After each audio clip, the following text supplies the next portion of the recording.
Hello guys, welcome back to our channel crazy sisters. ఈ వానాకాలంలో వానలు పడేటప్పుడు వేడివేడిగా ఏమన్నా తినాలనిపిస్తుందో అయితే వచ్చేయండి, ఉల్లిపాయ పకోడీ ఎలా చేసుకోవాలో చూపిస్తా.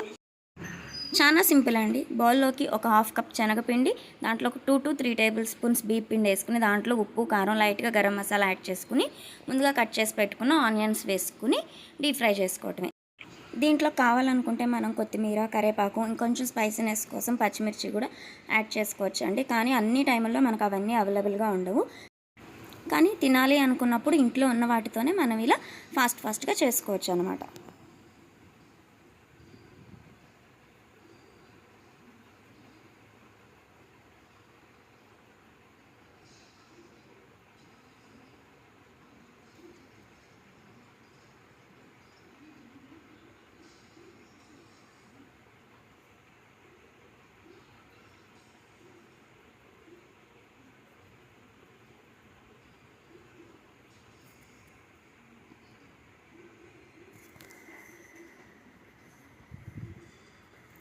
డీప్ ఫ్రై చేసుకున్న పకోడీ గోల్డెన్ బ్రౌన్లోకి వచ్చిన తర్వాత మనం డిష్ అవుట్ చేసుకోవాలండి.